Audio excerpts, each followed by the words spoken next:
What's going on, class? Hope everybody's doing well. We have made it to the halfway point of the semester, or term. I guess this isn't really a semester. So we're 3 weeks in.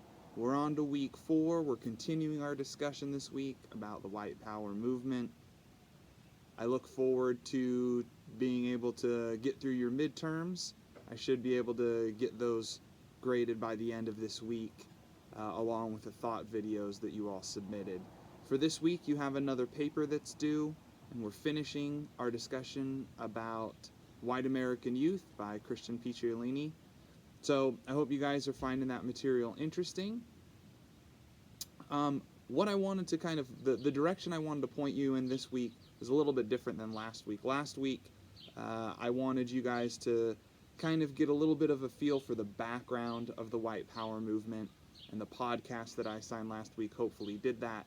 This week, I want to focus specifically on Christian's journey that he talks about in White American Youth. I specifically want you guys to be able to kind of hear a little bit more about that, so I've assigned a podcast where he describes the book and his journey, and then his TED Talk that went viral a few years ago. So hopefully those things can contextualize his experience a little bit more. I think this is the week that's particularly interesting to start analyzing things kind of on an individual level. So far this semester we've talked about enhanced interrogation, so you're looking at things from kind of this macro policy level. We talked about bioterror, so we're talking about international groups kind of spread across the globe that are interacting with one another, and what kind of international terrorism might look like if it assumed the bioterror role. And then last week we looked at a historical context of something that could have inspired a national terror movement. But this week I want you guys to focus in on the individual.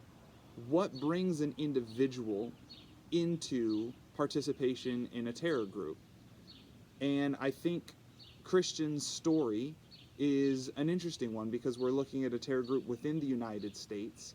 His background doesn't necessarily seem to be overly traumatic. He has parents that aren't abandoning him or abusive to him, but he still finds his way into one of these groups because he felt the pull of kind of the fraternity that his group offered, and he was able to find some ideology that he found compelling and that connected to him in some strange way. And so I hope this week you guys can take a look kind of at that individual level participation.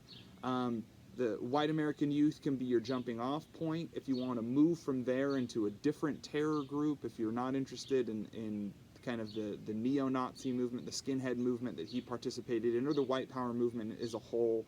If you wanted to look at individual participation in other terror groups, you can kind of compare and contrast Christian's experience to their experience. But I think, hopefully this week we can do that. You can apply criminological theory or psychological theory to that process, and hopefully that will get your mind moving in the direction for the material for this week. I look forward to reading those papers. I look forward to understanding your thoughts a little bit better about that individual level participation in terror groups, and I hope you all are doing well. Please feel free to let me know if you need anything, and I will talk to you guys soon. Take care.